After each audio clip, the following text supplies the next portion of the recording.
नमस्कार मंडळी, तुम्हा सर्वांचे आपल्या यूट्यूब चॅनलवरती मनापासून स्वागत. तुमच्या आयुष्यामध्ये पण असं होतं आहे का की मला एखाद्या व्यक्तीमुळे किंवा तुमच्या नातेवाईकांमधली कुठली अशी ठराविक व्यक्ती आहे जी तुम्हाला ठाऊक आहे आणि त्या व्यक्तीमुळे तुम्हाला खूप त्रास होते, खूप तुमच्या आयुष्यामध्ये त्या व्यक्तीमुळे प्रॉब्लेम येत आहेत. मग ती व्यक्ती तुमच्या नातेवाईकांमधली असेल, तुमच्या फ्रेंड सर्कलमधली असेल किंवा आजूबाजूला तुमचे शेजारी वगैरे कोणी असेल त्यांच्यामुळे असेल. ती व्यक्ती तुमच्या निदर्शनास आहे, तुम्हाला ठाऊक आहे किंवा तुमच्या निदर्शनास नाही आहे. म्हणजे कुठलीही व्यक्ती तुम्हाला ती ओळखतही नाही आहात तुम्ही आणि त्या व्यक्तीची वाईट नजर तुमच्यावरती आहे. तुमचं करिअर ग्रोथ होतं आहे हे त्याला दिसतं आहे, पण त्याला ते बघवत नाही आहे. त्याला तुमच्यामुळे तो जलस फील करतो आहे. त्याचबरोबर तुमच्या घरामध्ये खूप छान चाललेलं आहे, सगळं सुरळीत चाललं आहे, आनंदाचं तुमचं वातावरण आहे घरात. तर तुमच्या आयुष्यामध्ये अशी एखादी ठराविक व्यक्ती आहे की त्याच्यामुळे ती घरामध्ये आली तरी देखील आपल्यावरती खूप म्हणजे ती येऊन गेल्यानंतरच आपल्या घरामध्ये कटकटी होऊ लागतात. काही ना काही विचित्र गोष्टी होऊ लागतात, निगेटिव्ह गोष्टी होऊ लागतात. तर नजरबाधेमुळे आपल्या घरामध्ये आपल्या मुलाबाळांची तब्येत खालावते, आरोग्याच्या समस्या आपल्यावरती उद्भवतात, अडचणी येतात. त्या आर्थिक समस्यांचा अर्थ अडचणी येत असतात. तर असं काही तुमच्या आयुष्यामध्ये होत आहे का? तर हा व्हिडिओ पूर्णपणे तुमच्यासाठीच आहे. आजच्या या व्हिडिओमध्ये अगदी मी तुमच्याबरोबर 2 उपाय शेअर करणार आहे. हे 2 उपायांपैकी तुम्ही कुठलाही एक उपाय शनिवारच्या दिवशी करू शकता. बघा, ज्या घरामध्ये बाहेरची तंत्रक्रिया वगैरे झालेली असते किंवा करणेबाधा वगैरे झालेली असते, अगदी थोड्याफार प्रमाणामध्ये काही करणेबाधा तुमच्यावर झालेली असेल, तुमच्या घरावरती कोणी केलेली असेल, तर तुमच्या घरामध्ये सतत आजारपण लागलेलं असतं, सतत वादविवाद होतात, तुमच्या घरातलं कुठल्याही व्यक्तीचं कोणत्याही क्षेत्रामध्ये ग्रोथ होत नाही, सतत त्याच्या कामामध्ये अडथळे येत असतात, आजारावर आजार येत असतात. एक व्यक्ती आजारी पडला की दुसरी व्यक्ती लगेच आजारी होते.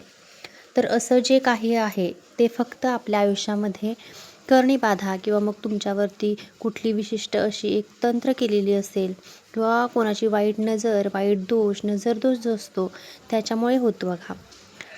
तर मी आज जे उपाय तुमच्याशी शेअर करणार आहे ते उपाय अगदी छोटे छोटे आहेत आणि तो तुमचा त्रास कमी करतील. म्हणजे घरातील बेचैन होत असेल, घरामध्ये तुम्हाला बरं असं वाटत नसेल, घरामध्ये खूप निगेटिव्हिटी झालेली आहे, खूप नकारात्मक ऊर्जा झालेली आहे किंवा घरामध्ये थांबलो तर माझा श्वास थांबत आहे असं वाटतं, मी बाहेर गेलो तर मला फ्रेश वाटतं, असं तुम्हाला वाटत असेल तर हा उपाय नक्की करू शकता. किंवा तुमच्या ऑफिसमध्ये तुमच्या कलीग असतात, तुमच्यावरती तुमचा बॉस असेल तर त्या बॉसमुळे देखील तुम्हाला त्रास होत असतो, मानसिक त्रास किंवा डिप्रेशन येत असतं. तुमचं केलेलं क्रेडिट, तुम्ही जे काम करताय त्याचं क्रेडिट हे सगळे तुमचे बॉस किंवा तुमचे इतर कोणी कलीग घेत असेल, त्याच्यामुळे देखील तुम्हाला त्रास होतो. किंवा आता घरामध्ये बघा, सासून सुना राहतात तर सुना सासूंमध्ये वादविवाद होतात. तर या घरामध्ये देखील जर सासूला सुनेमुळे त्रास होतो आहे, सुनेला जर सासूमुळे त्रास होतो आहे, तर हे सुनेने किंवा सासूने तिच्या सासू सुनेसाठी किंवा घरातील कोणत्याही व्यक्तीसाठी जी तुम्हाला त्रास देते त्यांच्यासाठी हा उपाय तुम्ही करू शकता. तर हा उपाय केल्यामुळे आपण काही आपल्यावरती जी काही नजर आहे, जी वाईट दोष आहेत, जी काही तंत्रक्रिया आहे, जी करणे बाधा आहे, ती सगळं नष्ट होण्यासाठी आपल्याला मदत होणार आहे. तुमच्यासमोर जी व्यक्ती आहे ती तुम्हाला माहीत आहे किंवा माहीत नाही आहे, कोणी तुमच्यावरती काय केलेलं आहे त्या व्यक्तीला काहीही त्रास होणार नाही. ती व्यक्ती तुमच्यापासून स्वतः लांब जाणार आहे. तुमच्यापासून म्हणजे तुमच्या आयुष्यामध्ये त्या व्यक्तीचं स्थान जे आहे ते हळूहळू कमी होत जाणार आहे. म्हणून कुठलाही फिजिकली किंवा मेंटली आपण तिला त्रास देणार नाही आहोत. हा उपाय पूर्णपणे 100% आपण आपल्या सेफ्टीसाठी, आपल्या संरक्षणासाठी करणार आहोत. तर सर्वात पहिला उपाय आपल्याला जो करायचा आहे तो म्हणजे शनिवारच्या दिवशी करायचा आहे. शनिवारच्या दिवशी आपल्याला एक तमालपत्र घ्यायचं आहे. तमालपत्र म्हणजे बघा, तेजपत्ता. आपण जेवण करताना वापरतो, स्वयंपाकगृहामध्ये आपण जे वापरतो ते तमालपत्र आपल्याला या इथं घ्यायचं आहे. त्या तमालपत्रावरती करणेबाधा किंवा मग तंत्रमंत्र क्रिया वगैरे काही केलं असेल, कुठल्याही गोष्टीवरून आपली नजर वगैरे लागलेली आहे, तर ती नजरबाधा वगैरे पूर्ण घालवण्यासाठी तमालपत्र हे अतिशय उत्तम आणि रामबाण अशी वस्तू आहे. त्याच्यावरती आपल्याला रंगाचा पेन घ्यायचा आहे. रंगाच्या पेनाने आपल्याला त्या व्यक्तीचं नाव लिहायचं आहे. आता बघा, जी खडबडीत बाजू तुम्हाला दिसत आहे, तर त्या खडबडीत बाजूवरती म्हणजे तमालपत्र उलटं घ्यायचं. त्या जागेवरती तुम्हाला त्या व्यक्तीचं नाव लिहायचं आहे. तर त्या व्यक्तीचं नाव लिहून झाल्यानंतर ती कुठली व्यक्ती आहे तुमच्या आयुष्यामध्ये तुम्हाला त्रास देते, तुम्हाला वाटतंय ना की ही व्यक्ती मला खूप त्रास देते, त्या व्यक्तीमुळे मला खूप त्रास होतोय, तर तुम्ही त्या व्यक्तीवरती या तमालपत्रावरती तिचं नाव लिहायचं आहे रंगाच्या पेनाने. त्याच्यानंतर आपल्याला ते तेजपान जे आहे ते अशा प्रकारे फोल्ड करून घ्यायचं आहे. फोल्ड करून घेतल्यानंतर आपण ते तेजपान आपल्या उजव्या हातामध्ये घ्यायचं आहे. उजव्या हातामध्ये घेऊन आपल्याला एक मंत्र म्हणायचा आहे. तो मंत्र मी तुम्हाला सांगते. उजव्या हातामध्ये घ्यायचं आणि हा मंत्र म्हणायचा. ओम शरण्ये कुरु कुरु. मंत्र पुन्हा एकदा सांगते. ओम शरण्ये कुरु कुरु. हा मंत्र आपल्याला 21 वेळा म्हणायचा आहे. 21 वेळा म्हणून झाल्यानंतर आपण हे तमालपत्र जे आहे, जे फोल्ड केलेलं आहे, ते एका रंगाच्या कापडामध्ये आपल्याला बांधायचं आहे. एक छोटासा काळ्या रंगाचा तुकडा घ्यायचा आणि त्यामध्ये आपल्याला हे तमालपत्र बांधायचं आहे. आता हे बांधल्यानंतर हे तुमच्या बरोबर ते तुमच्या जवळ तुमच्या शरीराला स्पर्श होईल किंवा तुमच्या शरीराची जी ऊर्जा आहे त्याला स्पर्श होईल असं कुठल्याही पर्समध्ये, ड्रेसमध्ये, पॉकेटमध्ये, तुम्ही महिला असाल तर साडीला वगैरे खोचून तुम्ही ठेवू शकता.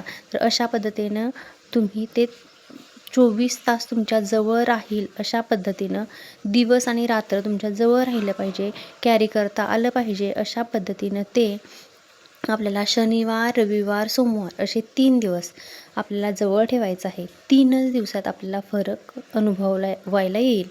सोमवारच्या रात्री म्हणजे बघा संध्याकाळी 7च्या दरम्यान आपल्याला एक भीमसेनी कापराचा तुकडा घ्यायचा आहे.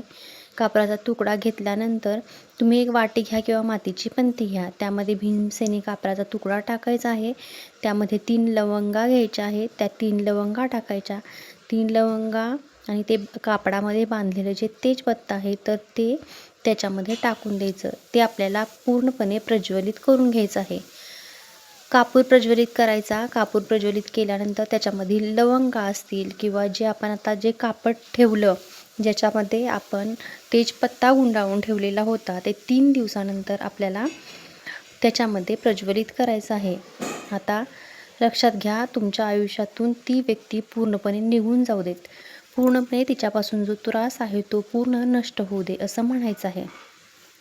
आणि हे जे कापड बांधलेलं आहे ते त्या अग्नीमध्ये पेटून दिल्यानंतर जसं ते प्रज्वलित होतं तसं तुमच्या आयुष्यातून ती व्यक्ती हळूहळू दूर निघून जाते. ती प्रज्वलित केल्यानंतर आपल्याला त्याची जी राख आहे ती पूर्ण राख करून घ्यायची आहे. त्याच्यानंतर ही राख झाल्यानंतर ही जाळल्यानंतर त्याची जी राख आहे तर ती आपल्याला वाहत्या पाण्यामध्ये किंवा मग घराच्या बाहेर कुठंही एखादं झाड असेल त्या झाडाच्या मुळाशी आपण टाकून द्यायचं आहे. इतर कुठेही टाकायचं नाही आहे, जेणेकरून कुठल्याही व्यक्तीचा माणसाचा पाय त्याच्यावरती पडला जाईल. त्याच्यामुळे त्या व्यक्तीला कुठलाही आपल्यामुळे त्रास होता कामा नये याची काळजी देखील आपण घ्यायची आहे. हा उपाय आपण स्वतःसाठी करतोय, दुसऱ्याचं वाईट व्हावं ह्या हेतूने हा उपाय करत नाही आहोत. दुसरा उपाय काय आहे हा उपाय आता मी तुम्हाला सांगते. दुसऱ्या उपायासाठी आपल्याला लागणार आहे तो म्हणजे एक लिंबू. तर एक तो लिंबू घ्यायचा जो पिवळा असायला हवा, त्याच्यावरती कुठलाही डाग वगैरे असता कामा नये. तर तो लिंबू आपल्याला आपल्या डोक्यावरून पायापर्यंत असा 7 वेळा उतरायचा आहे. 7 वेळा उतरल्यानंतर तो लिंबू घराच्या बाहेर घेऊन जायचं, त्याचे 7 तुकडे करायचे आणि ते तुकडे आपल्याला हातामध्ये घ्यायचे आणि रिकाम्या जागेत जायचं, की गार्डनमध्ये जाऊ शकता, कुठंही जाऊ शकता.